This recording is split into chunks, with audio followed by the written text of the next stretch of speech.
ನಮಸ್ಕಾರ ಸ್ನೇಹಿತರೆ, ನನ್ನ ಗದ್ದೆ ಇದು. ನೀವು ತೋಟ ಬೇಕಾದ್ರೂ ಮಾಡ್ಕೋಬೋದು. ಹಿಂದೆಗಡೆ ನೋಡಿ ಭಾಳ ಹಾಕಿ ತೆಂಗು ಹಾಕೊಂಡಿದ್ದಾರೆ. 37 ಕುಂಟೆ ಇಲ್ಲಿಂದ ದೊಡ್ಡ ಕಬ್ಬಿದೆ ಅಲ್ಲಿವರೆಗೂ ಒಂದು 70-80 ಅಡಿ ಬರುತ್ತೆ. ನಿಮಗೆ ವರ್ಷದಲ್ಲಿ ಯಾವಾಗಲೂ ಈ ಥರ ಕಾವೇರಿ ನೀರು ಹರಿತಾ ಇರುತ್ತೆ. ಮಂಡ್ಯದಿಂದ 3-4 ಕಿಲೋಮೀಟ್ರ್ ಆಗುತ್ತೆ. ಇದು ರಸ್ತೆ. ಇದು ನಿಮಗಿದು ನಗರಸಭೆಗೆ ಸೇರಿದೆ ಅಂತ ಪ್ರಾಪರ್ಟಿಗಳಿವೆಲ್ಲ. ನಗರಸಭೆ ಲಿಮಿಟ್ ಬರುತ್ತೆ. 37 ಕುಂಟೆ.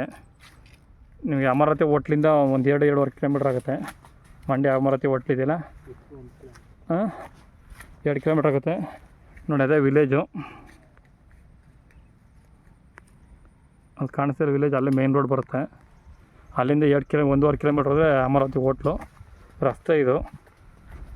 ಈ ರಸ್ತೆಗಿರೋಂಥ ಜಾಗ ಇದು. ಪ್ರಾಪರ್ಟಿ ನೋಡಿ. ಇದು ಈ ಕಬ್ಬೇನಿದೆ ಇದು. ಹಿಂದಗಡೆ ಬಾಳೆವರೆಗೂ ಮತ್ತು ಹಂಗೆ ಬರುತ್ತೆ, ಹಂಗೆ ಬರುತ್ತೆ, ಹಿಂಗೆ ಬಾಳೆವರೆಗೂ ಸೂಪರಾಗಿದೆ ಜಾಗ. ಯಾವಾಗಲೂ ನೀರು ಹರಿತಾ ಇರುತ್ತೆ ವರ್ಷದಲ್ಲಿ ನೋಡಿ. ಇದೇ ರಸ್ತೆ ಇದು. ಒಂದು ಚೈನ್ ರಸ್ತೆ ಇರೋಂಥ ರಸ್ತೆ ಇದು. ಎಲ್ಲ ರೈತರು ಓಡಾಡ್ತಿರೋದ್ರಿಂದ ಒಂದು ಸ್ವಲ್ಪ ಇದು ಮಾಡಿಲ್ಲ, ಕ್ಲೀನ್ ಮಾಡ್ಕೊಂಡಿಲ್ಲ. ಕಾರ್ ಬರುತ್ತೆ, ಯಾವುದೇ ಸಮಸ್ಯೆ ಇಲ್ಲ. ಒಂದು ವೆಹಿಕಲ್ ಓಡಾಡ್ಬೋದು ಆರಾಮಾಗಿ. ಇವರು ಕುಂಟೆ 2.5 ಲಕ್ಷ ಹೇಳ್ತಾಯಿದ್ದಾರೆ. ಸ್ವಲ್ಪ ನೆಗೋಷಿಯಬಲ್ ಆಗುತ್ತೆ. ಯಾಕಂದರೆ ನಗರಸಭೆ ಪ್ರಾಪರ್ಟಿ ಇದು, ನಗರಸಭೆಗೆ ಸೇರೋಂಥದ್ದು.